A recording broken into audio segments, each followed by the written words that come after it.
¿Alguna vez has sentido que tu mascota entiende cosas que ni siquiera tú puedes explicar? Cuéntanos en los comentarios qué es lo más increíble que ha hecho tu animal. Ese momento en que supiste que había algo especial entre ustedes. Y si este tipo de historias toca tu corazón, suscríbete al canal y deja tu like. Aquí contamos relatos reales de vínculos que transforman vidas. Hoy conocerás a Lobo, un pastor alemán que fue lanzado al río dentro de una bolsa, pero que encontró en un niño de 4 años su última esperanza. Y su historia no solo salvó una vida, desenterró una verdad capaz de cambiarlo todo.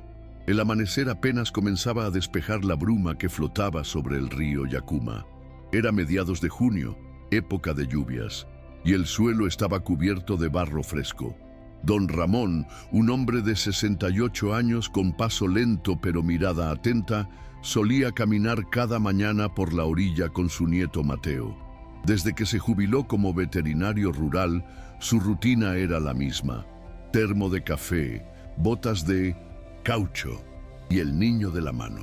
Mateo tenía 4 años, cabello claro y una energía silenciosa que sorprendía a todos. No era un niño ruidoso ni inquieto. Observaba, escuchaba y, sobre todo, sentía. Tenía una conexión extraña con los animales. Una vez lloró durante horas porque un colibrí chocó contra una ventana, y aunque apenas hablaba frases cortas, lo que decía tenía un peso que descolocaba a los adultos. Esa mañana, mientras caminaban en silencio, Mateo se soltó de la mano de su abuelo y corrió hacia algo en la orilla. Don Ramón apenas alcanzó a ver un bulto, un saco de yute rasgado que flotaba entre el barro y el agua. El viejo pensó en basura, tal vez restos de pesca, pero el niño ya se había arrodillado.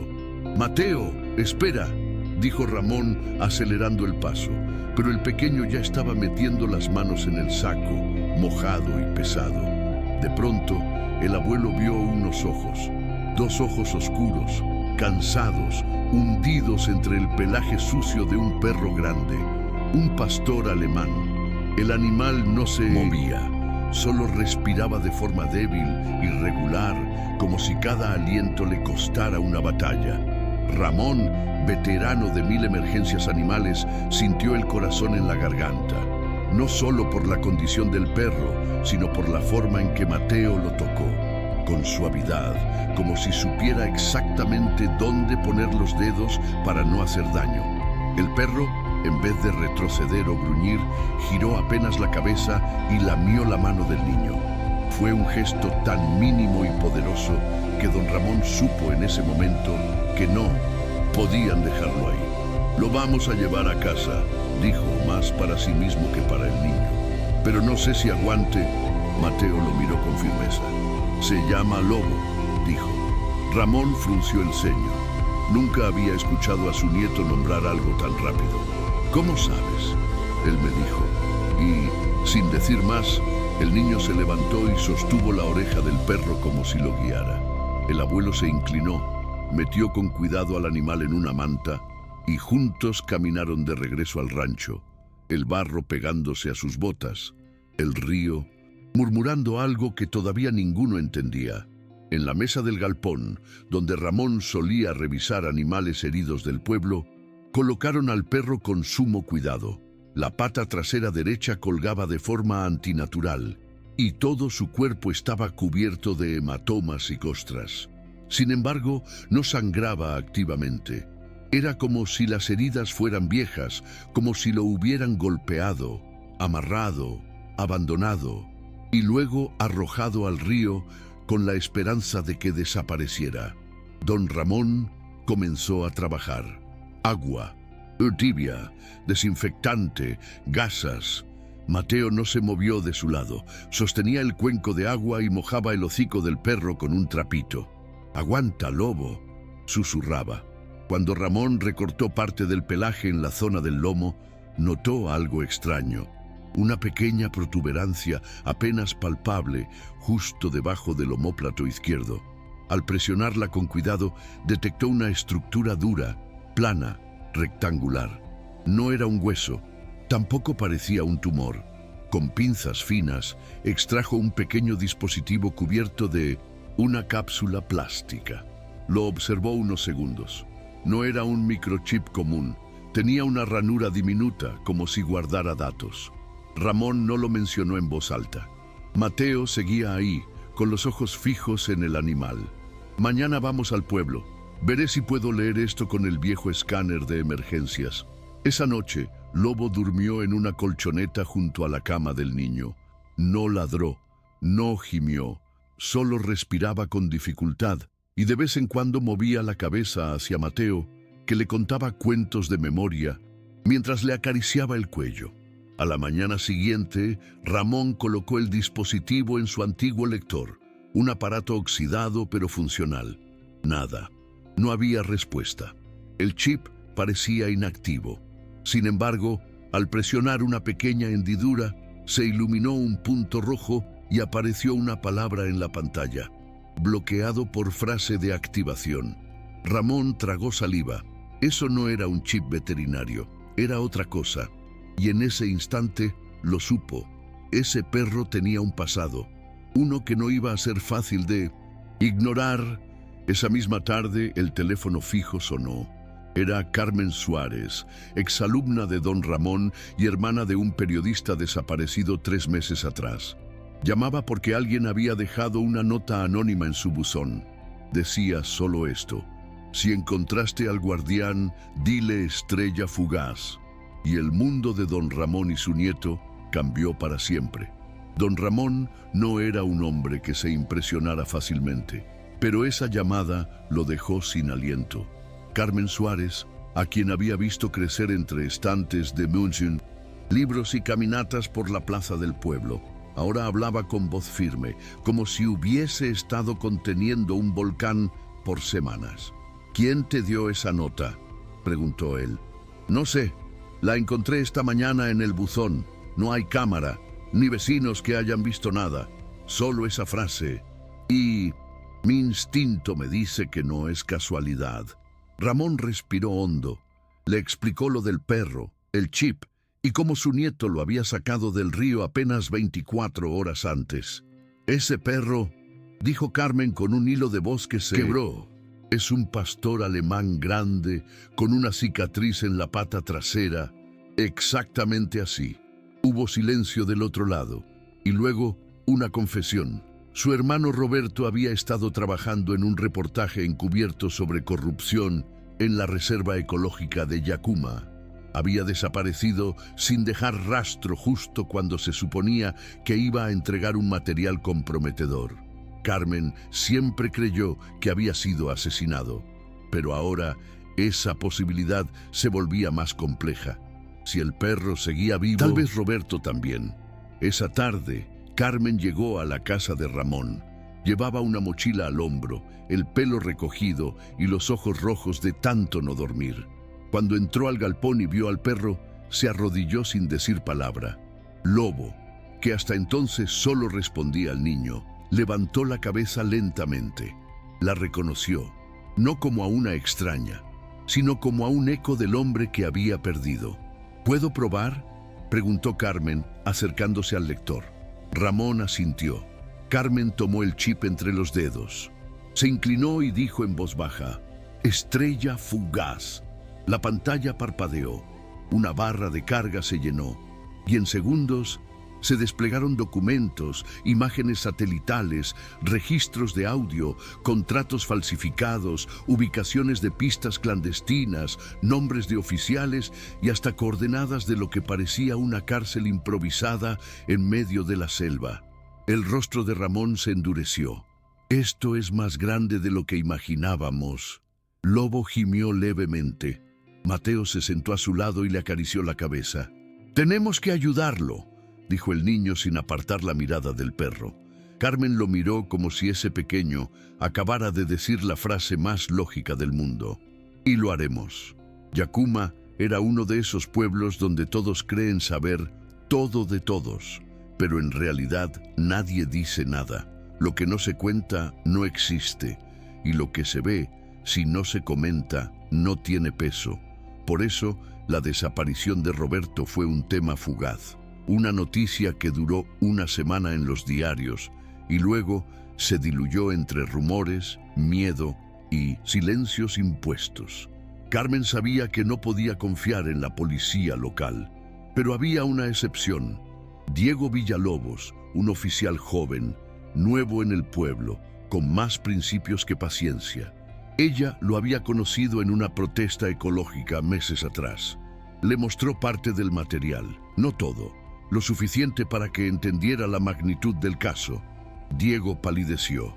Aquí hay nombres pesados, jueces, militares, incluso el alcalde.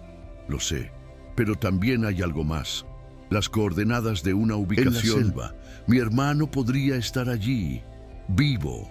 El joven oficial miró a Carmen, luego a Ramón y al perro que ahora dormía con dificultad en una manta en el suelo. No podemos ir sin pruebas, necesitamos una confirmación. Fue Mateo quien, de forma casi involuntaria, proporcionó la siguiente pista. Lobo escarba, dijo de repente. ¿Qué? Preguntó Ramón. En la noche, escarba en la tierra, en el patio. Salieron todos al jardín trasero. Efectivamente había una zona de tierra removida, justo detrás del cobertizo. Cavaron con cuidado, y allí, envuelto en una bolsa de plástico sellada, encontraron un cuaderno de tapas negras, manchado y húmedo, pero aún legible. Era el diario de campo de Roberto. Describía paso a paso su investigación, las amenazas, las rutas de contrabando, los nombres clave. Había dibujos, planos, hasta códigos de acceso. Lobo había guardado aquello como si supiera que un día haría falta. Esa noche, mientras la lluvia comenzaba a golpear el tejado, Ramón miró a Carmen, dijo algo que no solía decir. Tenemos que actuar, y lo haremos juntos. El perro, desde su manta, movió la cola apenas, y Mateo, antes de dormirse, susurró. Él sabe dónde está. Durante los días siguientes, la rutina en casa de don Ramón cambió por completo. El pequeño rancho se convirtió en un centro de operaciones improvisado, y el pastor alemán, aún débil, pero con los sentidos alertas, comenzó a comportarse de forma inusual. No era un perro común en recuperación. A pesar del daño físico visible, cada gesto suyo parecía tener un propósito. Caminaba por los pasillos en la noche, olfateaba objetos específicos, marcaba zonas del terreno con precisión. Parecía estar activando una memoria dormida, como si su instinto se entrelazara con una misión mayor. Mateo lo seguía a cada paso. El vínculo entre ambos se había solidificado de forma natural, sin necesidad de palabras. Don Ramón observaba en silencio cómo el niño y el animal compartían algo que escapaba a su lógica. Un tipo de entendimiento profundo, sin imposiciones. Era como si se hubieran elegido. El entrenamiento del perro comenzaba a revelarse de forma sutil. Lobo reaccionaba a sonidos específicos, se detenía al escuchar ciertos tonos emitidos desde el lector del chip y era capaz de identificar rostros en fotografías colocadas frente a él. Cuando veía una imagen en particular, el retrato de un hombre vestido con uniforme militar, se tensaba, gruñía levemente y luego daba vueltas sobre sí mismo, como señalando. Ramón y Carmen entendieron que aquel perro había sido entrenado para algo más que protección. Había sido parte de una operación encubierta. Posiblemente Roberto, consciente de los riesgos que enfrentaba, lo había adiestrado no solo para defenderlo, sino también para proteger la información si algo le ocurría. Mientras tanto, Diego, el joven oficial, recolectaba discretamente material que pudiera servir como prueba oficial. No era fácil. Cada institución parecía tener los canales bloqueados. Los informes se evaporaban, los archivos estaban incompletos y las cámaras de seguridad del día de la desaparición de Roberto habían sido misteriosamente formateadas. Fue entonces cuando ocurrió algo inesperado. Una madrugada, Lobo se levantó solo. Caminó con dificultad hacia el fondo del terreno y comenzó a escarbar en una dirección específica, ajena a la anterior. Mateo, que se despertó como si sintiera un llamado interno, lo siguió sin hacer ruido. Lo encontraron al amanecer, cubierto de tierra hasta el hocico, frente a una caja metálica oxidada. Dentro había un mapa plastificado y una memoria USB protegida por un código. El mapa mostraba una zona específica de la reserva, un claro en la selva, cerca de una antigua base militar abandonada. La memoria, al ser conectada, confirmó las sospechas. Allí, bajo el disfraz de una instalación olvidada, operaba un centro clandestino de detención. Roberto había logrado infiltrar una cámara en uno de los túneles de ingreso antes de desaparecer. Había imágenes y en una de ellas se lo veía con vida, amarrado, herido, pero vivo. La decisión de avanzar fue tomada sin necesidad de palabras. Cada integrante del pequeño grupo entendió que el tiempo era ahora o nunca. Diego planificó el trayecto en silencio con la precisión de quien ya no confiaba en nadie más. Carmen preparó provisiones, medicamentos y copias de todo el material encontrado. Ramón alistó su viejo botiquín veterinario y Lobo simplemente se levantó más firme que nunca, como si su cuerpo respondiera solo al deber que llevaba incrustado en los huesos. La travesía comenzó al amanecer. Salieron en una camioneta prestada, evitando caminos principales. Ingresaron a la reserva por una vía secundaria, casi borrada por el paso del tiempo y la maleza. El aire era espeso, la humedad parecía adherirse a la piel como advertencia. Lobo viajaba en la parte trasera del vehículo, con los ojos fijos en la vegetación. Mateo, en brazos de su abuelo, no decía nada. Solo miraba al perro como si fuera un faro. El primer obstáculo surgió a mitad del camino. Un retén improvisado, sin identificación oficial. 3 hombres armados y mal uniformados bloqueaban el paso. Diego, previendo algo así, había tomado un desvío menos directo pero más seguro. El desvío implicaba dejar el vehículo y continuar a pie. Durante horas, caminaron en silencio, entre raíces, lodo y sonidos lejanos de monos y aves.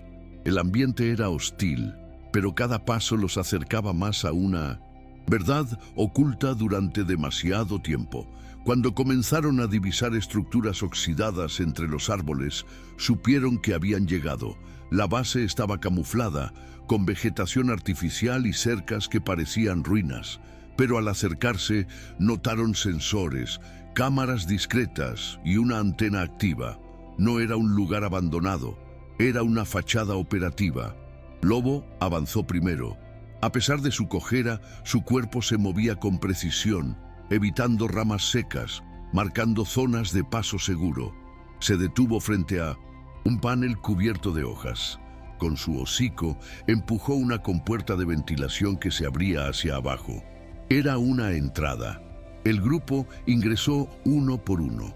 Un túnel angosto los recibió con olor a humedad y metal oxidado. Caminaban en silencio, guiados por las anotaciones del diario de Roberto. En una curva encontraron una puerta metálica entreabierta. Adentro, una celda improvisada, un catre, una silla rota y un cuaderno. No había nadie, pero la pared tenía algo más, una serie de marcas hechas con uñas o piedras, códigos, flechas y un símbolo repetido, una estrella. Carmen reconoció la escritura. Era de su hermano. El mensaje era claro. Si alguien encontraba ese lugar, debía seguir el símbolo. Y Lobo, sin dudarlo, giró la cabeza hacia una nueva bifurcación del túnel. La misión apenas comenzaba. Los túneles bajo la vieja base eran más extensos de lo que cualquiera hubiera imaginado. No estaban señalizados, pero Lobo avanzaba con determinación, como si alguna huella imperceptible lo guiara. Mateo seguía sus pasos con confianza ciega, caminando entre sombras con la inocencia de quien no conoce el miedo, pero sí el vínculo puro con un ser que nunca le ha mentido. Las marcas de estrella comenzaron a repetirse en las paredes. rayadas con algo punzante, a veces acompañadas por pequeñas fechas o números que Carmen interpretaba como registros del paso del tiempo. El ambiente se volvía más opresivo, el oxígeno escaseaba y cada sonido parecía amplificado. En uno de los pasillos encontraron una puerta cerrada con doble cerrojo. Diego, con el temple tenso pero firme, identificó el sistema y logró abrirla usando el código que Roberto había dejado en su diario. Detrás de esa puerta, un cuarto estrecho, iluminado por una lámpara de emergencia apenas parpadeante. En el centro, una cámara de vigilancia aparentemente desconectada. En las paredes, más anotaciones, esta vez en papel, reportes de movimientos, horarios de guardia, nombres en clave, todo escrito con letra apurada, pero firme.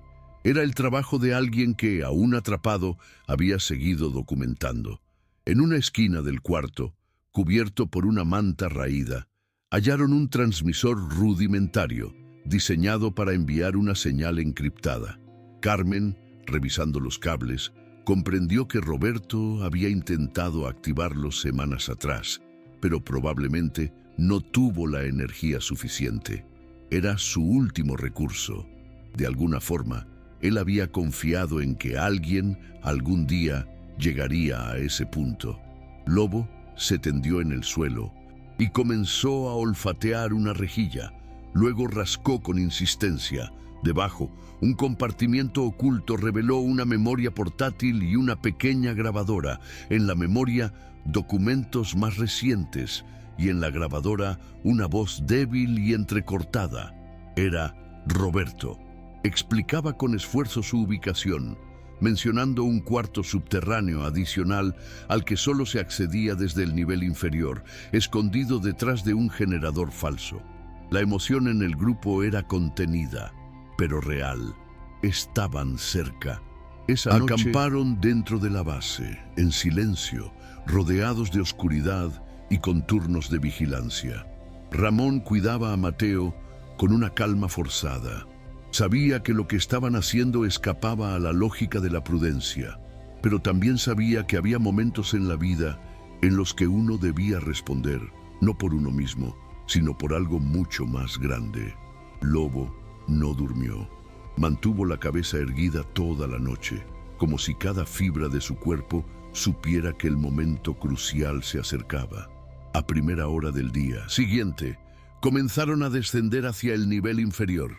El acceso estaba parcialmente cubierto por escombros, como si alguien hubiera intentado sellarlo desde dentro.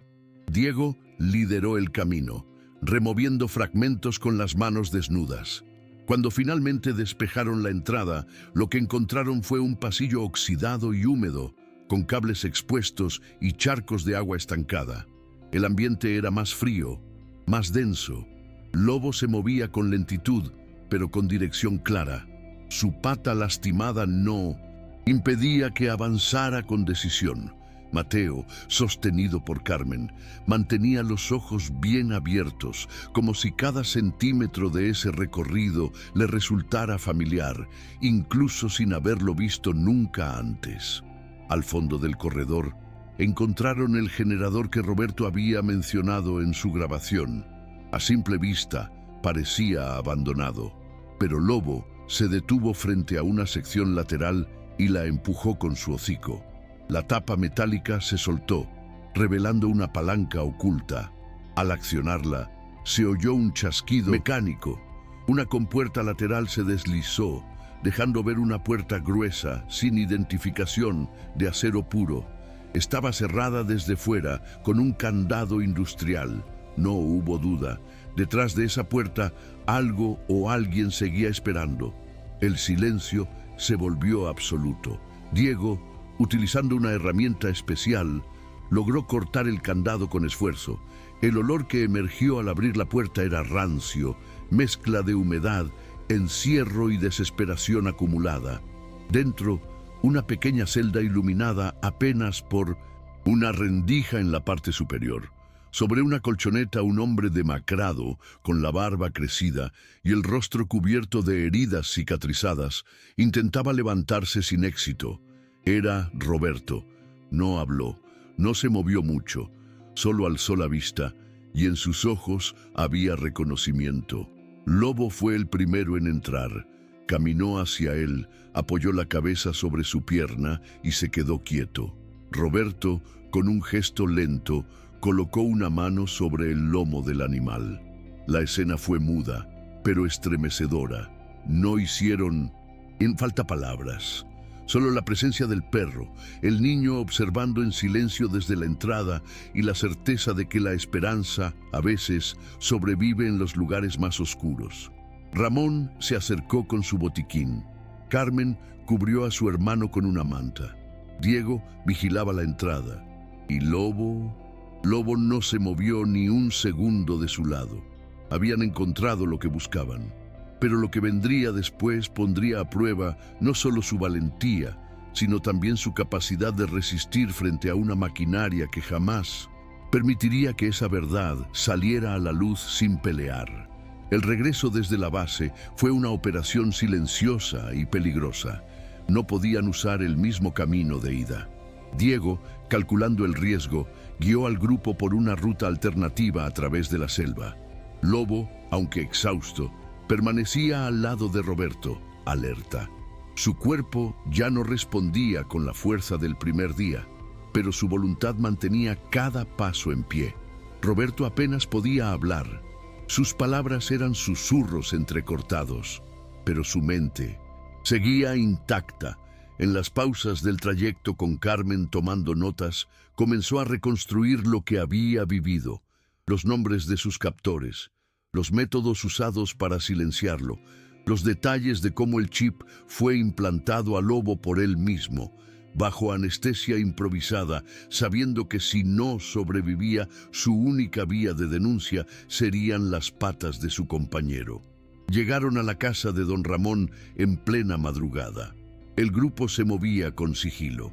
Mateo fue el primero en entrar, asegurándose de que Lobo tuviera agua y su manta limpia. La criatura, sin emitir un solo sonido, se echó en su rincón habitual cerca de la ventana. Mientras tanto, Carmen y Diego comenzaron a digitalizar todo el material: grabaciones, documentos, fotografías del centro clandestino, coordenadas, registros biométricos. El paquete completo fue enviado a múltiples contactos fuera del pueblo, a periodistas independientes y organismos internacionales. No había tiempo para confiar en canales oficiales. A las pocas horas, comenzaron los primeros movimientos en Yacuma. Vehículos sin placas rondaban la zona y algunos rostros conocidos comenzaron a evitar la mirada en las calles. El silencio habitual del pueblo adquirió una nueva textura. Ya no era indiferencia, era miedo. Sin embargo, la publicación de los datos no se detuvo. Las primeras imágenes del lugar de detención clandestina comenzaron a circular. Las redes sociales se inundaron con mensajes de apoyo, denuncias, preguntas. Era imposible frenar la ola. El alcalde intentó desmentirlo todo, alegando montaje y manipulación, pero la evidencia era demasiado precisa.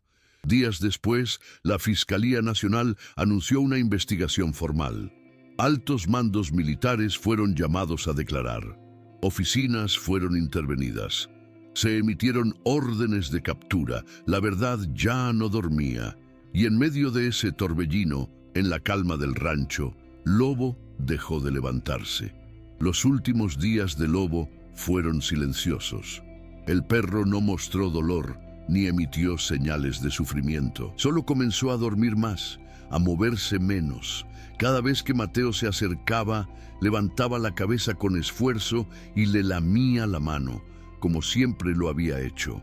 No pedía nada, no exigía nada, simplemente estaba, cumpliendo su presencia. Don Ramón, con los ojos pesados de tanto haber visto partir a seres que amaba, entendió lo que venía. Preparó un espacio cálido, rodeado de mantas, cerca de la chimenea. Mateo pasaba horas a su lado, contándole cuentos con la misma voz suave del primer día. Carmen y Roberto, aún recuperándose, mantenían la casa en silencio. como si quisieran que el aire fuera leve para no perturbarlo. Y entonces, una madrugada clara, sin lluvia, sin ruido, sin testigos, Lobo se durmió profundamente. Su cuerpo no volvió a moverse. Solo quedó allí, con la cabeza apoyada en el regazo de Mateo, la respiración apagada como una vela al viento, sin dramatismo, sin dolor, con paz. El pueblo, ya despierto por la fuerza de los hechos, reaccionó con un gesto inédito. Fue Mateo pidió una despedida pública. Carmen redactó una carta. Diego habló con la municipalidad. Y contra todo pronóstico, el alcalde, presionado por la opinión pública y los medios, aprobó el homenaje. Semanas después, en la plaza central de San Miguel de Yacuma, se erigió una estatua de bronce. Representaba a un pastor alemán en postura de guardia, la cabeza erguida, la mirada firme. A sus pies, un cachorro jugaba con una pelota invisible. Tenía una mancha blanca en el pecho, en forma de estrella. Lo llamaron Justicia. El acto reunió a vecinos, periodistas, defensores de derechos y familias enteras. Nadie mencionó nombres. Nadie necesitó explicar el simbolismo. Todos sabían quién había sido Lobo y por qué había cambiado todo. Meses más tarde, Carmen fundó una organización dedicada a la denuncia de crímenes ambientales y a la protección de animales entrenados en operaciones especiales. Roberto, aunque no volvió a ejercer el periodismo de la misma forma, escribió un libro sobre la historia. Se titulaba El Guardián. Mateo creció con la certeza de que no todos los héroes hablan. Algunos ladran, otros solo escuchan. Pero todos dejan marcas que no se borran. Y en las noches tranquilas, cuando el viento sopla desde el río, aún se puede escuchar el eco de una historia que empezó con una bolsa flotando en el agua y terminó con un pueblo entero aprendiendo a mirar.